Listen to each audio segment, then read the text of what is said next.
Hi, this is Matt. I run the Artisan newsletter and the Artisan YouTube channel, and I'm just wanting to talk today about a book which I'm reading at the moment, which is really good, which is called The World Beyond Your Head: How to Flourish in an Age of Distraction. It's by Matthew Crawford. He's written some great books. One of the ones which I read before was called Shop Class's Soulcraft in America. That was the title of it, and it's a brilliant story about how we are losing how we are losing our connection, I guess, to the world by an increasing amount of virtual stuff which is going on, which is taking our attention away and diverting our attention from making and repairing and doing and things like that. So in this book, The World Beyond Your Head, he actually, his aim, he says, is to develop an ethics of attention, and a lot of it is about attention. Attention is a cultural problem. So essentially, he argues really that attention is a resource. It's enabled by silence and a kind of a right not to be addressed. We didn't even need that right until recently, but more and more increasingly it seems like we need the right not to be addressed. But when our public and our private spaces are increasingly just invaded by these demands on our attention, then this resource of our attention gets raided on. And it gets drained, right? So you can't, you go for have some downtime now, and immediately you would start to scroll, and your attention is then taken away by these competing kind of forces, if you like. So and the problem is that the ability to sustain our attention on complex things is really key to our thinking. So on one hand, if you have got a drain on your attention and there's all of these competing powers for your attention, and on the other hand, your attention is the thing which enables you to think, and by thinking I mean like sustained attention focused on problem solving in order to arrive at something, to build something valuable, right? That's what we mean really by thinking. If that's the case, then our ability to sustain that attention on complex things is basically being downgraded. It's being degraded. Essentially, our cognitive processes are being degraded by these drains. And he makes the point that the liberal Western worldview has enabled that degradation, because for that worldview, preferences are beyond rational scrutiny.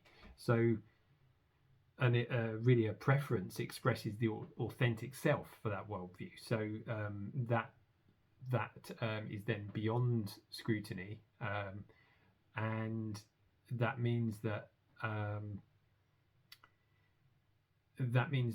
there can be no kind of judgments about what our preferences are, and that kind of language is actually ill-suited, Crawford argues, to our current circumstances, because our preferences themselves are subject to social engineering. They're subject to the control of big corporations and big interests, and so it's not a good way of speaking about things anymore. He puts it as like a raid on the attentional commons. And he uses Arthur Glenberg, an article called What Memory is For, a study that he did into memory. And he says that autobiographical memory arises from suppressing the environment. So, in other words, our own self-understanding, the coherence which surrounds our idea of ourself, the meaning we attribute to our lives, is founded on our ability to ignore our environment. And then, like, language use actually supports our ability to suppress our environment and control our recollective experience. So the child then at an early age, when it uses language, can use narrative to organize and to relate their experiences. So he builds this kind of structure in the introduction to this book anyway, in terms of how our attention is, these different competing forces for our attention. And he also has some really nice ways of thinking about attention. So he talks about ecologies of attention, which is, for him, an ecology of attention is a narrow and highly structured pattern of attention. So he situates this on this scale between highly structured, completely actually overdetermined sort of structures for our attention, like ritual situations where everything is kind of determined and structured in terms of our attention and where it goes. And then, on the other end of the scale, personal choice. There's no structure to our attention at all. We just flip from one thing to another. And he puts in the middle of that scale skilled practices, and which is the idea that they answer this question of what is to be done next. So a skilled practice establishes an ecology of attention, which is, remember, a structured pattern, and it essentially, what it does is it attunes the perception of a skilled practitioner to the salient features of the environment, and it dampens the irrelevant pathways. So in other words, he gives the example of chef chopping, preparing for the evening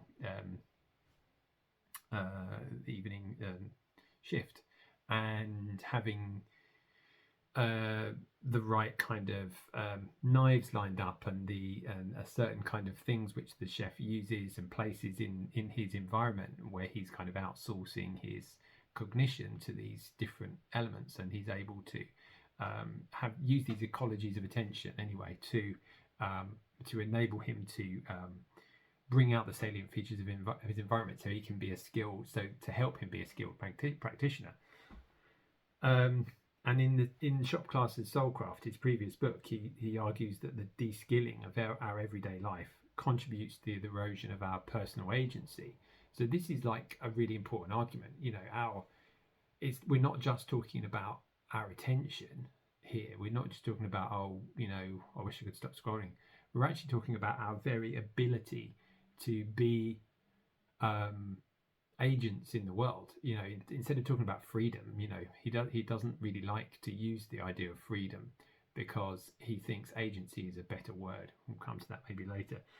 But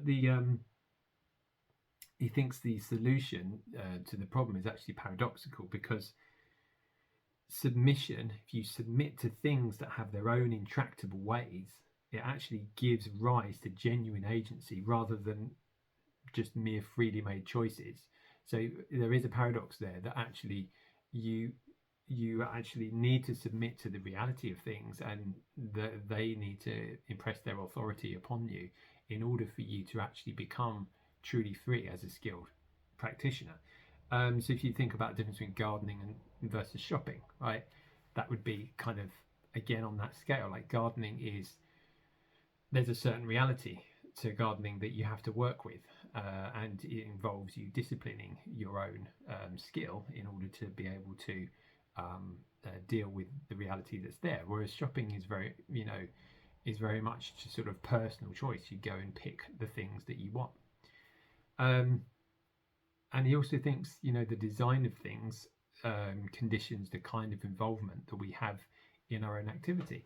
So that's something which the artisan were really interested in design. How much impact does design have? I'm filming this on my phone, and the design of this smartphone, which, if you go back, it was only just over 15 years ago that smartphones really began, and think about the impact that design has had on not just, it's almost impossible to actually overestimate how impactful the smartphone has been on everything that we do, our entire kind of culture and civilization. And so design, and this goes to the heart of kind of the technology question as well. How this is the question which Neil Postman sort of poses in Technopoly, is that the it's not that technology just adds a new thing into your environment, like just adds something else into the environment that helps you do something. What technologies do when they're introduced is that they actually change the environment completely and stop you being able to even participate in the old environment. So if you think of like a new technology as like introducing a pair of breeding rabbits into an ecosystem, you can't go back to the old environment, the old ecosystem, once that has been introduced, right? There's a ratcheting effect of technology. There's no going back. It's only ever going forward. And this can, we tend to underestimate just how impactful this is on our lives. So that's really a key to the problem. He says design establishes an ecology of attention that can be more or less well adapted to the requirements of skillful action. So, if it's more adapted, then technology can be good. I think of it as a tool, something that you can use to actually help you to be a skilled practitioner. Whereas I think a lot of the design of a lot of what I would call technology, other than a tool, would be something which would be less well adapted to the requirements of skillful action and more taking away your ability to act skillfully. So, I mean, I've said, probably haven't really said much, but again, I think I've sort of maybe gone on a bit too long anyway. But so this is just at the beginning of his book. He then goes on to talk about reclaiming the real, and the way in which situatedness is really, really important. So to reclaim the real is his project. That's the philosophical project of the book, the real as against representations. And he says it is when we are engaged in a skilled practice that the world shows up for us as having a reality of its own, independent of the self. Okay, and then reciprocally, the self comes into view as being in a situation that is not of its own making. So engaging in skilled practices is absolutely essential for both the world to reveal itself and for the self to reveal itself. And conversely, if we stop engaging in skilled practices, the world becomes obscured and our self becomes obscured. So, this is in terms of craftsmanship and making and, all of the things that we're interested in here on the channel. This is absolutely vital. I think this book is a really, really important book for people to read and get their heads around, because when we're not engaging in a skilled practice, but we're slipping back into our modern consumer selves, we are kind of maximizing our choices and our freedom, and then the world slips out of view and we lose our grip on the real, and the self becomes obscured and we lose our grip on who we are. So that's a really powerful analysis, because it explains so much in our culture. I mean, who can deny that we've actually lost our connection to life and our grip on the real? So everywhere the virtual world is invading, and the self is dissolving. So yeah, it's a really good book. I highly recommend it. I'm going to stop there and leave it at that at the moment, but definitely worth a read. Okay.